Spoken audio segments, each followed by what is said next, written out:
Boa tarde. Boa tarde a todos que se encontram nesta tarde em seus lares, nas suas casas, com suas famílias. Eu quero te desejar hoje uma tarde de bênção, abençoada. Que Deus possa abençoar teus filhos, tua família, teus pais, teu casamento. Amém? Hoje, nessa tarde de reflexão, eu gostaria de meditar com os meus irmãos. Esse é mais um momento com Deus, não é? E hoje eu gostaria de meditar com os meus irmãos sobre um teste de fidelidade. Bem, uma postura de fidelidade atrai o favor, a graça e o milagre de Deus nesses dias, amém? Eu gostaria de meditar com os meus irmãos em Daniel, capítulo 6, versículo de número 16, que diz assim: Então, o rei ordenou que trouxesse a Daniel. Pai, sua irmã Raquel, bom dia. Pai, seu pastor Tiago, Deus abençoe. Daniel 6, verso 16, diz assim: Então, o rei ordenou que trouxesse a Daniel e lançaram-no na cova dos leões. E, falando o rei, disse a Daniel: O teu Deus, a quem tu continuamente serves, ele te livrará? Muitas vezes, uma postura fiel diante de Deus vai despertar a fúria do inimigo e ele vai fazer de tudo para nos destruir. Daniel foi um jovem temente a Deus em todo o tempo.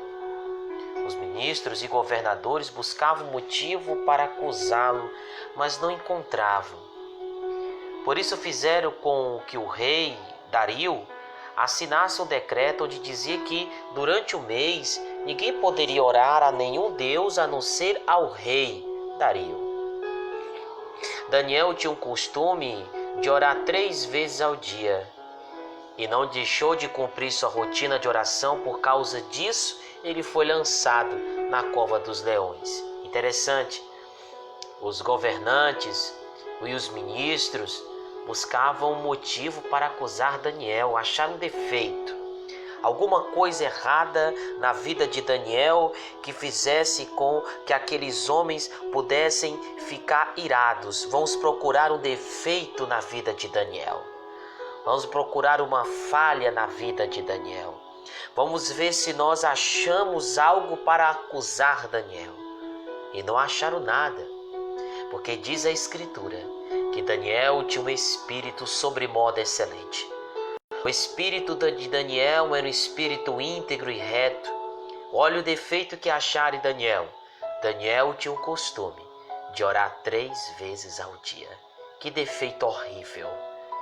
Que defeito feio. Que defeito horripilante, desastroso, não é? Orar 3 vezes ao dia. Esse foi o defeito que acharam. Isso foi o que encontraram em Daniel, de que acusá-lo. Esse homem ora demais. Esse homem ora 3 vezes ao dia. Esse homem ora tanto que está sendo irritante o que ele está fazendo. Foram esse o edito que tentaram contra Daniel, que Daniel não orasse a nenhum deus, a não ser ao rei Dario. E é interessante que hoje as pessoas enxergam muitos defeitos em nós, mas esse defeito ninguém enxerga. Será que nós temos esse defeito? Esse erro? Usando essa metáfora, essa expressão de defeito, porque obviamente orar ao Senhor não é um defeito. Orar ao Senhor não é uma falha, orar ao Senhor é uma dádiva.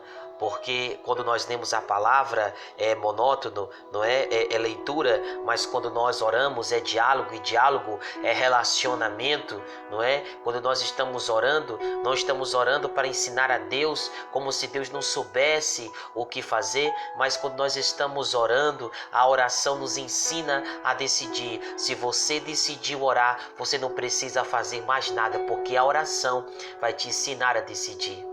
Avivamento não tem a ver, irmãos, com manifestações. Avivamento tem a ver com declarações. A oração não é uma manifestação, mas é uma declaração. E as declarações hoje, com base na oração, com base nas Escrituras, vai nos levar a lugares extraordinariamente profundos e íntimos com Deus. Então Daniel tinha o costume de orar 3 vezes ao dia. E é interessante que, mesmo sabendo que havia escrito o edital do rei, ele não deixou. Ele de oração. E mesmo sabendo que o edital havia escrito, ele não deixou de cumprir.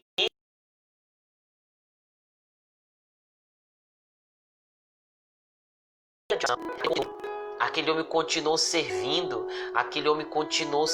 ao Senhor, continuou fazendo a sua vontade, mesmo sabendo que havia algo escrito contra ele, ele continuou orando a Deus. E por causa disso, ele foi lançado na cova dos leões, por cumprir a sua rotina de oração, por se permanecer fiel naquilo que tinha com Deus, de permanecer-se íntegro naquilo que tinha com Deus, de permanecer numa vida devota, consagrada ao Senhor, foi lançado na cova dos leões. Uma postura de fidelidade, é o que eu aprendo com Daniel, uma postura de fidelidade. A postura de Daniel em meio aos ataques que lhe sobrevieram, a postura de Daniel em mais circunstâncias difíceis, de impedi-lo de não fazer o que ele mais amava, que era orar ao Deus de Israel, a postura que Daniel me passa é uma postura de fidelidade. E a postura de fidelidade atrai o favor, a graça e o milagre de Deus. A postura de fidelidade, a conduta de se manter fiel ao Senhor, de se manter fiel a Deus, de se manter fiel na sua comunhão, de se manter fiel no seu relacionamento, de se permanecer fiel intimamente, doa quem doer, custe o que custar, quebre onde quebrar, eu vou permanecer fiel. Independentemente se a terra aonde eu esteja vivendo é uma terra que está passando necessidades, como na época de Elimeleque. Elimeleque foi um homem que não mostrou uma postura de fidelidade. Foi um homem que mostrou uma postura de rebeldia. Em vez de ficar na terra de Belém, na casa do pão, na padaria do Senhor, aonde raramente ou impossivelmente poderia haver escassez de alimento, ele permanece. E em vez de permanecer, ele desce para as terras de Moabe. Em vez de ele ficar na terra onde Deus havia prometido, havia jurado a seus pais que as daria, em vez de ele ter consultado o sacerdote, ter recebido alguma palavra profética, ter construído um altar, ter consultado ao Senhor, mas não, saiu da onde estava e foi para uma terra, a terra de Moabe, uma terra amaldiçoada, uma terra rejeitada por Deus. Ou seja, Moabe não era um lugar aonde Deus estava aprovando, era um lugar aonde não tinha a aprovação de Deus. E mesmo sabendo de tudo isso, conhecedor de tudo isso, Elimeleque leva sua esposa, seus 2 filhos e leva. O interessante é que quando eles chegam nessa terra maldita, eles são prósperos. Eles se tornam pessoas bem-sucedidas. Seus filhos encontram mulheres para se casar. E interessante é o seguinte: se for para ser um homem próspero, um homem próspero, um homem rico, burlando as leis de Deus, sendo infiel com Deus a quem eu sirvo, eu prefiro viver uma vida de total dependência. Eu prefiro viver uma vida debaixo da vontade de Deus. Prefiro viver uma vida. Agora, Senhor, estou com fome e Deus coloca o maná na minha mesa, onde Deus coloca o maná na minha porta. É mais preferível, irmão, que você mantenha nesses dias uma postura de fidelidade. Se mantenha fiel ao Senhor, se mantenha fiel ao Deus a quem tu serve, se mantenha fiel, ok? Ao Deus que te salvou, ao Deus que te libertou. ao Deus que transformou a tua vida, ao Deus que transformou a tua história, ao Deus que te libertou da terra do Egito, da casa da servidão, que nós não possamos vir a cair no mesmo equívoco do povo de Israel, aonde Moisés está subindo para se encontrar com Deus no monte, aonde Moisés está subindo para se encontrar com Deus no monte e de repente, dado a distância, dado aos dias que Moisés ficou fora do arraial, o povo diz: esse homem chamado Moisés, ele deve estar morto, ele não apareceu. Então eles constroem para si deuses, constroem para si um bezerro de ouro. O bezerro aí fala daquilo que está dentro do nosso coração, né? Das nossas motivações equivocadas, porque parece que dentro do coração de alguns não tem o Senhor, não tem a presença de Deus. Parece que o que existe no coração de muitos é Mamon, é um Deus entronizado dentro do coração que impede aquelas pessoas de realmente servir ao Senhor, como diz lá em Êxodo 33, no verso de número 1, disse mais o Senhor a Moisés: vai e sobe daqui. A tradução mais correta que deveríamos colocar, disse: vai e some daqui, Moisés. Some daqui tu e teu povo. O povo não é nem mais de Deus, o povo agora é teu, Moisés. Some tu e teu povo, né? Da terra do Egito, a terra que prometia dar a Abraão, Isaque e Jacó, que a sua descendência daria. Diga a eles que eu enviarei um anjo diante de ti. Lançarei fora os cananeus, os amorreus, os heteus, os cerezeus, os heveus, os jebuseus. Há uma terra que manda leite e mel. Sabe o que Deus está dizendo aqui? Moisés, por causa do pecado desse povo, por causa desta postura infiel, então manda esse povo sair de perto de mim. Mas não se preocupa não é isso que eles querem, então mandar um anjo com eles. Se vocês querem essa pirotecnia, né? Essas manifestações angelicais, né? Lançar fora aqui fala de destruir. Se eles querem que eu destrua os inimigos deles, se eles querem que eu destrua, que eu mate, eu vou fazer. Eu mato os inimigos dele. E se eles querem a terra prometida, eu vou dar a terra prometida. Agora só tem um detalhe, Moisés: a minha presença não estará no meio de vocês. Se fosse hoje, irmãos, se nós ouvíssemos essa proposta de Deus, muitas pessoas abraçariam a proposta. Então quer dizer que a presença do Senhor, os anjos, aquela manifestação angelical, porque tem gente que se disser que tem um anjo do lado dela, ela vibra, ela pula, e Deus já chegou na casa, já está na vida dela, e todo dia está na casa dela, na vida dela. Ela não tem esse mesmo entusiasmo, essa mesma reação para quando se descobre que a presença de Deus está na vida dela. E se fosse hoje essa proposta de que a presença de um anjo, que Deus ia destruir todos os nossos inimigos, porque os crentes hoje gostam, né? Nós vemos essa polarização nesses dias, que se falar sobre essa questão de destruir, de Deus matar, que Deus vai matar teus inimigos, que Deus vai te exaltar sobre a terra dos viventes, às vezes fica interessadíssimos, eu fico intrigado. O que as pessoas entendem, o que nós que servimos a Deus, o que nós entendemos sobre exaltação? Será que exaltação seria o fato de que eu não tenho nada e Deus vai me dar alguma coisa? Seria o fato de que eu não tenho uma casa e Deus me dará uma casa? Exaltação seria o fato de que eu sou pobre e um dia me tornarei rico?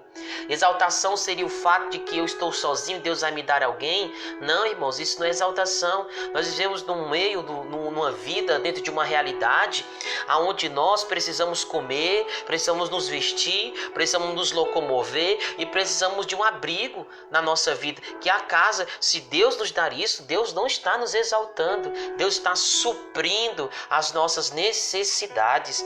Se Deus ele está me usando para pregar a palavra de Deus aqui em ambientes grandes, em congressos, em viagens, isso não é exaltação de Deus, isso é um propósito que Deus tem na minha vida. Deus me levantou com um propósito, dentro desse propósito Deus vai realizar o seu propósito me usando na sua obra. Isso é misericórdia, não é exaltação. Exaltação é quando nós passarmos por todo tipo de sorte de sofrimentos, de aflições, de angústias, de tristezas, de provações, e permanecermos com a postura de fidelidade no final, até o fim de nossas vidas, morrermos com uma postura fiel, e num determinado dia, que nós não sabemos quando, estabelecido por Deus, Deus nos coroará de glória, Deus nos fará sentar à sua direita, sentaremos à sua mesa e desfrutaremos das benesses da eternidade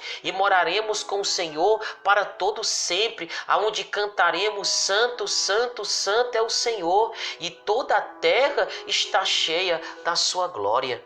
É isso que é exaltação, é a coroa da vida. Exaltação é morar com Deus por toda a eternidade. Exaltação é receber das mãos do Pai a recompensa do suor de ter trabalhado por Ele, os frutos, os galardões. Isso é exaltação. Exaltação é nós vermos o Pai de braços abertos e dizer: vinde, benditos, entrai para a possessão do reino que vos está preparado desde a fundação do mundo. E isso é exaltação, que nós possamos ter uma postura fiel. O que é que nós queremos, irmãos, nesses dias? Nós queremos o poder ou a presença de Deus? O que é melhor para você, o poder ou a presença? O que é que nós queremos? O poder ou a presença de Deus? O poder Deus garante, olha, se você quiser eu envio um anjo.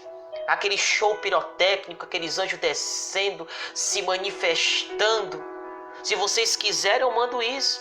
Se vocês querem que eu destrua os inimigos de vocês, eu destruo os inimigos de vocês. Eu vou varrer, como diz aqui, eu lançarei fora os cananeus, os amorreus, os heteus, os ferezeus, os eveus. E ainda dou para vocês uma terra prometida aqui. Nós vamos usar essa terra prometida aqui como uma metáfora para a prosperidade. Ou seja, vocês querem ser pessoas prósperas, eu vou tornar vocês pessoas prósperas. Se vocês querem que eu destrua os inimigos de vocês, eu destruo os inimigos de vocês. Se vocês querem aquele poder, expulsar os demônios, curar os enfermos, isso eu dou para vocês. Agora, a minha presença não irá no meio de vós. A minha presença não estará no meio de vocês. Então, o que é que nós queremos, irmãos? O poder ou a presença de Deus? Se nós quiséssemos só o poder não é garantia que a presença de Deus estará. É isso que o texto está nos ensinando. Poder não significa que a presença de Deus está nos aprovando. Mas com certeza, se nós tivermos a presença de Deus, o poder de Deus também estará conosco. Poder, milagres, cura não é aprovação de conduta, é só confirmação de misericórdia. O que é que nós queremos, irmãos? Queremos ser prósperos? Deus vai te prosperar. Quer que Deus mate todos os teus inimigos? Deus faz. Quer que um anjo venha, que o anjo fala, ressalta a característica de poder sobrenatural? Você quer isso? Poder? Deus vai lhe dar. Agora a presença de Deus não vai dar. Sabe quando é que a presença de Deus está conosco? Quando nós mantemos uma postura de fidelidade. A postura de fidelidade atrai o favor, a graça e o milagre de Deus. O Senhor enviou um anjo àquela cova e fechou a boca dos leões. E não permitiu que Daniel sofresse algum mal, porque Daniel era fiel ao Senhor. O testemunho de Daniel impactou tanto o rei Dario que ele escreveu um novo decreto dizendo que todos do reino deveriam temer e reverenciar o Deus de Daniel, pois ele é o Deus vivo e permanece para sempre. O seu reino não será destruído e o seu domínio jamais acabará. Sabe por que o rei falou isso? Não é porque Daniel possuía um poder sobre algumas províncias, não é porque Daniel tinha uma liderança sobre as 120 províncias que Dario queria dar a Daniel, não é porque ele possuía um poder, é porque ele possuía a presença de Deus. Ele possuía a presença do Senhor na sua vida, e a fidelidade ao Senhor pode contagiar aqueles que estiverem ao nosso redor.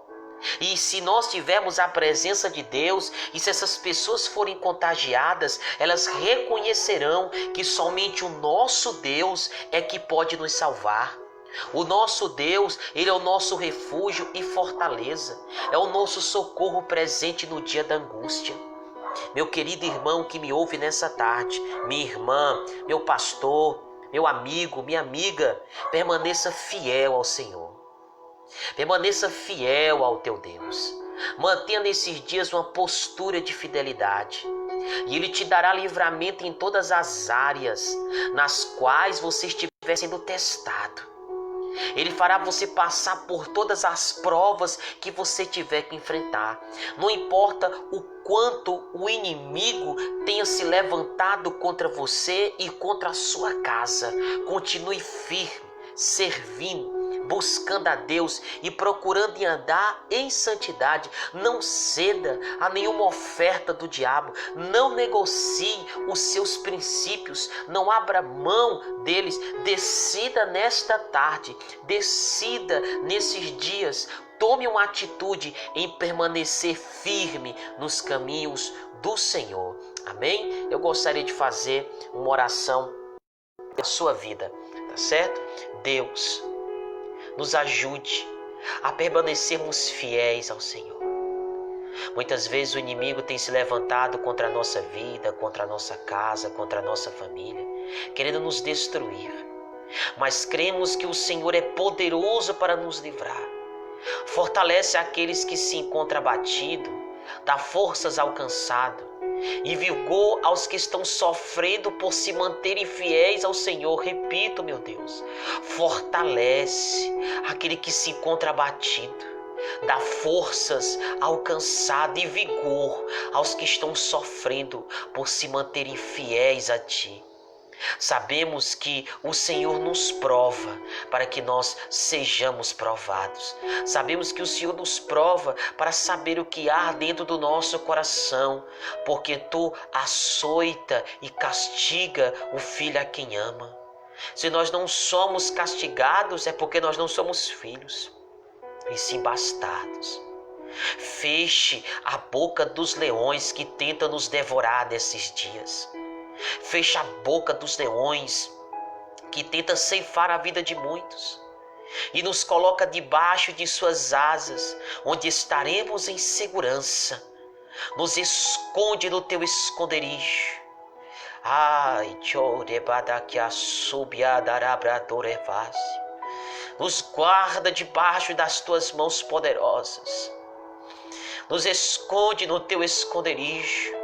Nos guarda, nos mantém seguros, nos protege nesses dias, para que nós possamos ver, Deus, os teus feitos e crermos que ainda Tu és o mesmo Deus que nos vê, que nos ouve, que nos atende, e mesmo não falando, mesmo não sentindo, mas nós cremos que Tu estás conosco em todas as circunstâncias. Eu oro em nome de Jesus. Amém. E amém. Esse foi mais um momento com Deus. Fica com essa palavra na tua vida, para a tua família, para a tua casa. Você que ainda não ouviu ela por completo, você vai ter esta oportunidade quando essa live encerrar, quando nós compartilharmos no nosso feed aí de notícias. Amém? A vitória é nossa pelo sangue de Jesus.